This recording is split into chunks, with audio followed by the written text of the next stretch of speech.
Dear class of 2025, beautiful young people of the world who have the privilege of graduating from high school and college, this commencement is for all of us. As we celebrate the season of achievement, you, the students and families around the country, are graduating, and the message of your teachers, fellow students, and distinguished alumni are to be cherished in this moment.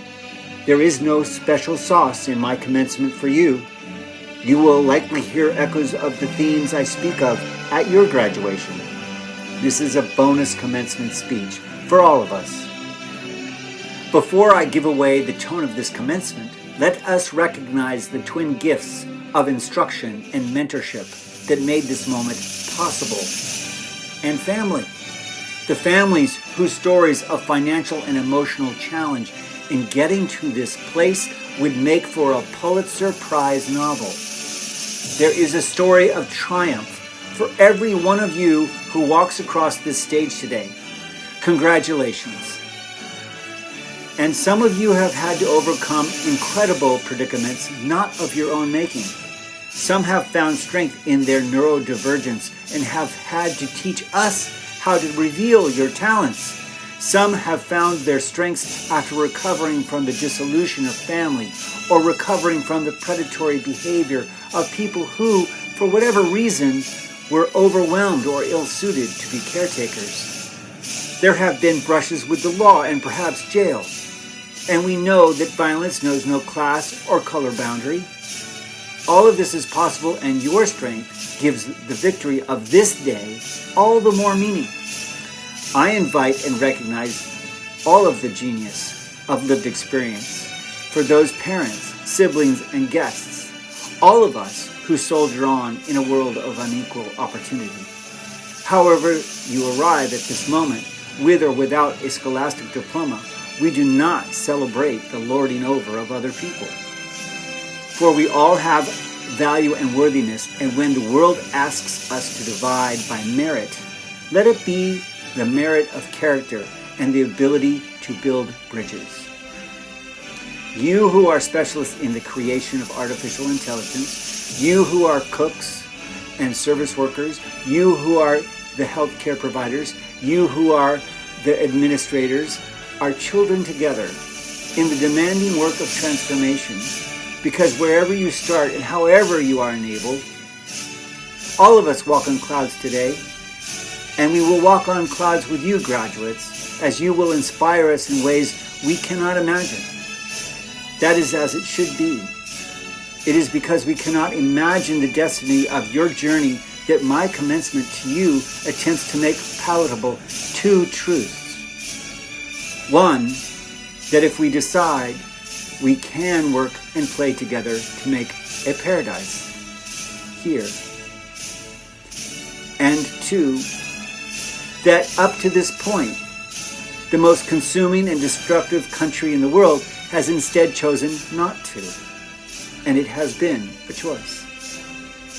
Despite the truth of where our human history starts today, and as this commencement proceeds, at no time should you forget the gift that you are, and that the good of what is possible, entirely possible.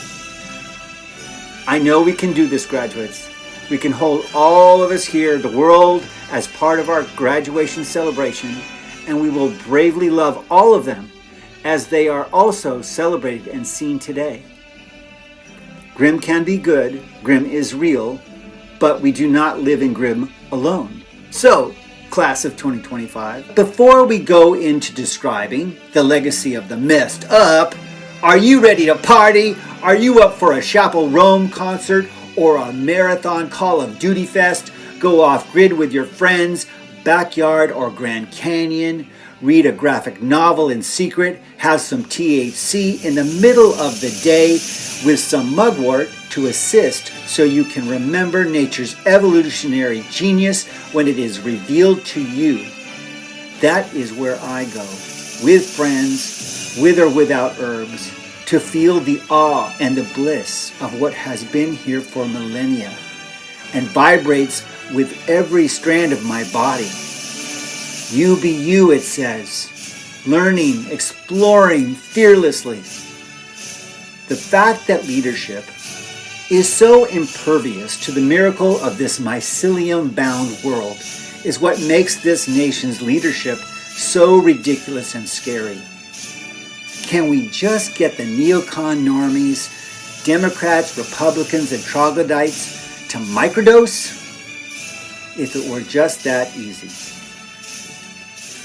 Class of 2025, in the words of LGBTQ lifestyle influencer Amber Whittington, who was outspoken in her assessment of the stupidity of leadership's attempt to shut down TikTok, she said, "It's crazy how the politicians can all band together to take away a platform that gave us the most freedom, but cannot come together to work on the unhoused issue, inflated grocery prices, rent increases, mass shootings in schools, racism, sexism, ageism, homophobia, climate change, control over women's bodies, or billionaires calling the shots." Much appreciated for those words, Amber, because that is fucked up. So, here we are, graduates. The leaders who walk away from the necessary systemic change and have the most power to make that change would have you walk away from your power, your authenticity. You have the right to flip off the system that pushed STEM and conformity, and instead of being offered jobs and opportunity, you and your classmates are asked to accept abduction and genocide as normal. No, class of 2025, we are not walking away. We join with Mahmoud Khalil, who sits in the Gulag of the West, the La Salle Detention Center in Louisiana. We say his name, Mahmoud Khalil.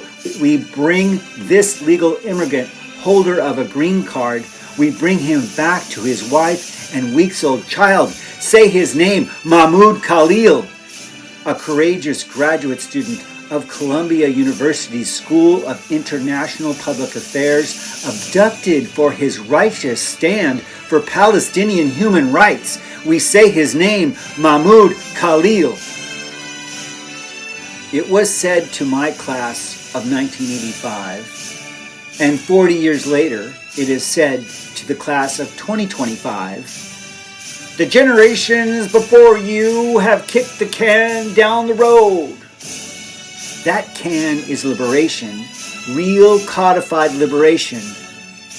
Instead of liberation, most of us have pretended that we could enjoy extreme overconsumption without consequence and ignore those who suffer unseen in the plastic tidal pools, deltas, and savannas, choked with fast fashion, fast food, and petroleum waste.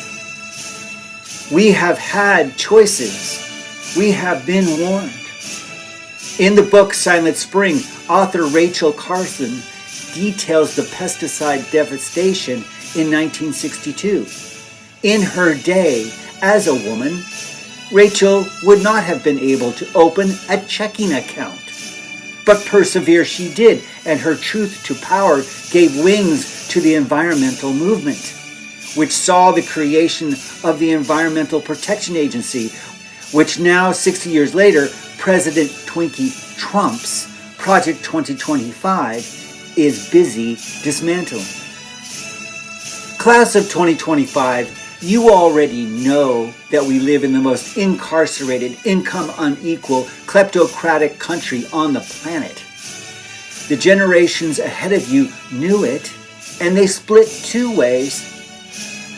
Those who believe in a future for all of us, but have been unwilling to do what it takes to create access and equality, and those who consider nurturing a secular future a sin and would prefer to burn it down if that's what it takes to assert their supremacy.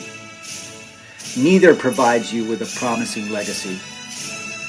What do some of the luminaries in the generations before you have to say about our country in its present times?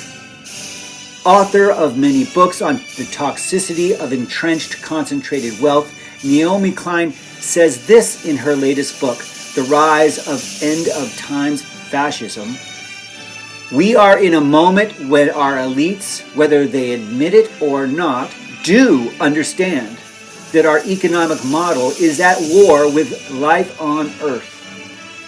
Those billionaires that have aligned with Trump have given up on this world in favor of a MAGA fortress nation state, a company town, privatized utopia, protecting an in-group and excluding an out-group.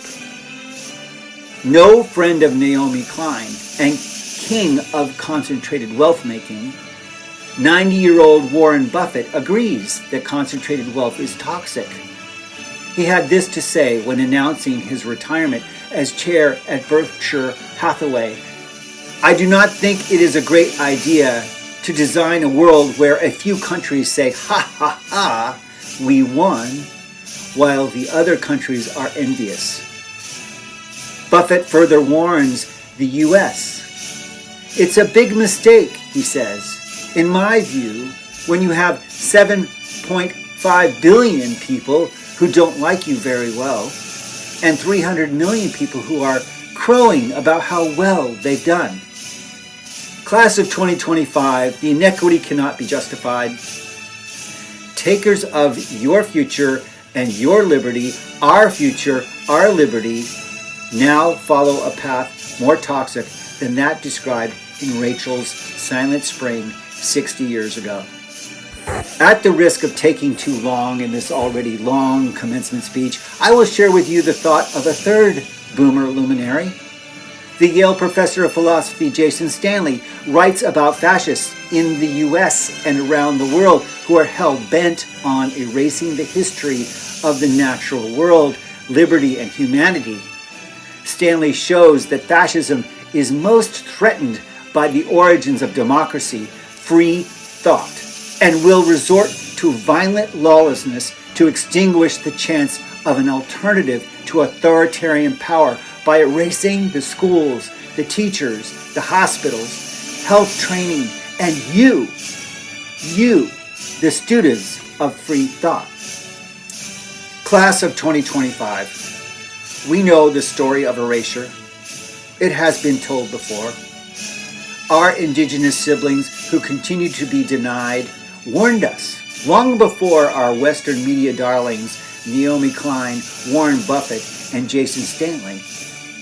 They warned us about the ethno-fascist culture and its lying, theftocratic ways.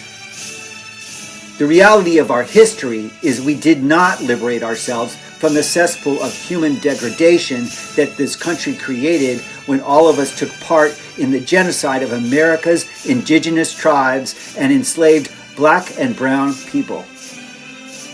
We as a nation failed to enforce the promise of liberation after the Civil War and watched as the philosophies of slavery and genocide were codified and tens of millions more non-white Americans were decimated. And we all suffer as this degradation continues.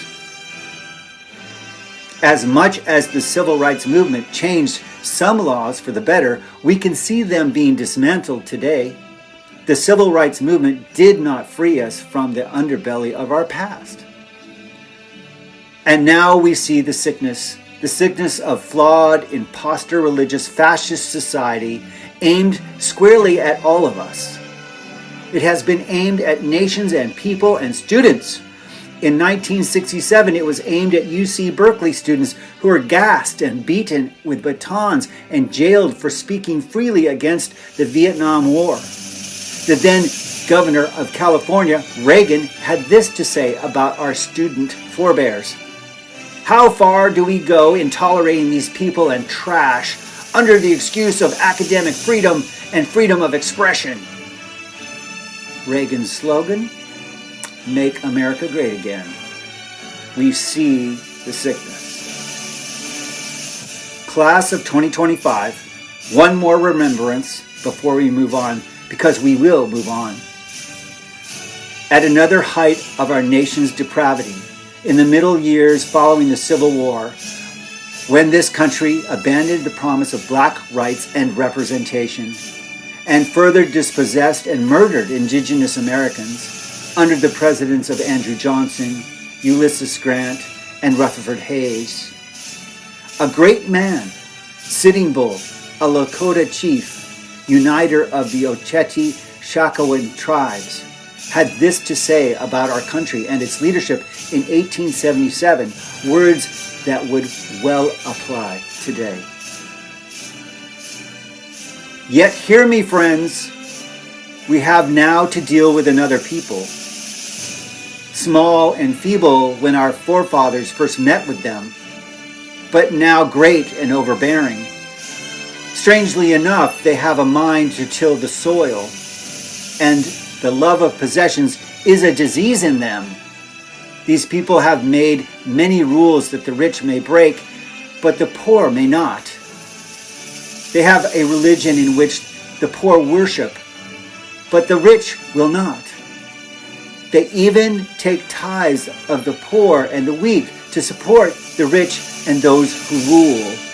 They claim this mother of ours, the earth, for their own use and fence their neighbors away from her and deface her with their buildings and their refuse. They compel her to produce out of season, and when sterile, she is made to take medicine in order to produce again. All of this is sacrilege. Sitting Bull said all of that and more. Class of 2025, what fueled the massacre of our indigenous relatives in 1877 and years before and since is the same ethno-fascist terrorism that fuels Project 2025 today. That fuels the genocides, that fuels the abduction and expulsion of your classmates and teachers and influencers. They point to the world's poor, you, the gay, the liberal, the single mom, the chosen family, the socialist, the water protector, and they portray you as unfit to control your own destiny or contribute to the destiny of your community, your nation. You are the enemy of God's chosen. You are the enemy of God's chosen, and you must be forced to bend the knee, deny any deviation, or be forcibly deprived of all worldly and spiritual power, even if it means your death. Class of 2025, much of the world's political leadership, and certainly most of the political leadership in the U.S., are their handmaidens, delivering with cult-like loyalty, false austerity, and wars of oppression. The Democratic politicians can say what they like, but hoarding and genocide continue. Not good. Not good, but we are going to come together, all of us, as gay and straight, young and old, male and female presenting siblings. Your independent, gender-fluid generation is going to party with your Amber Whittington thought leaders, and you are going to join up with your Ryan Bio-Enviro social justice influencers and your Richards and your Hosseins, and we are not going to stop until we convince the public mind that sharing resources and caring for each other is not only possible, it is necessary. That's what needs to be codified and enforced. Beloved, equitable, abundant community. Class of 2025, get with your influencers, your signal channels, and your peers, and the ever-widening circle of community, and hold power. I want you to have as much power as you want, as part of a living tradition of love for each other and the earth that sustains you. You do not need to live beyond your means. The oracle of knowledge is in you and at your fingertips. You can party in computer-generated nirvana and care for the natural nirvana of this planet. We have come to a time when cooking at home is an act of resistance, as is buying locally grown food, getting your rest, cutting your screen time, hugging your BIPOC friends, hell, being BIPOC, taking a job knowing only that you love the work, and resisting by taking part in a circle dance by a fire. knowing the stars, follow your heart, and love even when it hurts. We are at the brink of possibilities. There is no distance between the evil revealed and the need to be rid of it. It is us or us, manufactured austerity and enslavement, or abundantly regenerative freedom. We are taking part in an ultimate fracture of civilization. We are all at the threshold. There is no illusion. Not all of us are with you. Class of 2025, like no other class in my 64 years, we are at a point of no return. To close, you are never in a box you can't get out of. There are a lot of us who have stepped out of the mold out here ahead of you who know we are in a shitty situation. We are not about to let that continue. We can be the abundant, equitable, caring society that lives in awe of our wonderful green and blue planet. We will fight for you and with you, and we love you, class of 2025.